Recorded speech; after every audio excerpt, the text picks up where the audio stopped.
All right, I'm trying to come up with another little design. So we've done this, started the same way. I've only cut 3 pieces though of that fence picket, 18 inches, 3 of them. I've got this. It's just like a very thin rip off of a 2x. I'm gonna put that on there, mark it with a pencil, cut that to length, and do the same thing on that end. I'm actually gonna staple those down, and then I'm gonna flip this board over and mark it from corner to corner up here and cut across that with the saw so that I get 2 right triangles. So I'll show you what I mean when I get done with that. Okay, we got our piece cut into our 2 triangles. I just flipped it over from where that was. Our little piece that was just holding it still while we cut it. Now I've cut a couple more of these rip pieces I have laying around, and I'm gonna do them just like that. I'm gonna get those glued and screwed instead of not just stapled. Like the stapling on the outside was temporary to hold it together while we cut it. I don't know if I made that clear, but then I'm gonna screw these together here. So this is gonna be our bottom, and this is gonna be our slanted roof, and that'll be the front. All right, so I'll show you what I mean when I get all this done. I'm gonna go ahead and cut a couple more rips, long pieces, so I can kind of get this frame together and show you what I'm trying to do.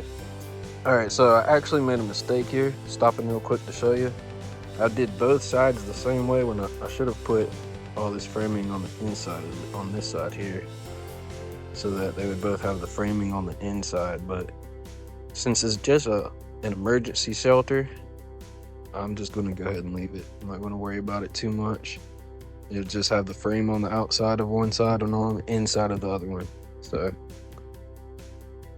oh well, I should have been paying more attention. But all I'm gonna do from here basically is set these about 18 inches apart, and I'll run a piece across here to here. Same thing at the top, across, and then I'll start, and then on the slanted side, I'll use some of these to make a roof. That'll leave the front open, and I'll do straight up and down pieces in the front. I'll show you what I mean when I get there. Okay, that's what we're looking like so far. It's our roof, side, and here's our front. We've used up this whole 2 pickets, but we've got too large of an opening, so I'm just gonna grab a couple scraps here, cut them down to size, and block most of this off until we just have a small door left. So I'm gonna do that real quick and show you what it looks like.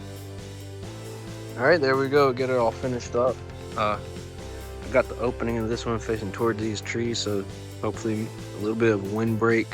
I didn't mention this earlier in the other ones, but I always try to make sure that that door is facing south or southeast, because that way you can get as much sunlight in there as possible during the day, but more so because the prevailing winds are from the northwest here, so we want to keep that doorway on the opposite side of that. So but even with that being said, I did still try to put it in front of these small trees right here to help block wind from this way as well. So there'll only be wind if it's literally opposite prevailing direction going in. It's a pretty good size. Kind of used my feet to rake back a little bit, and you can see it made a little pile in the back. But pretty good space in there. Plenty of room for a cat, maybe even 2 cats to get out of the rain. So I'm satisfied with it.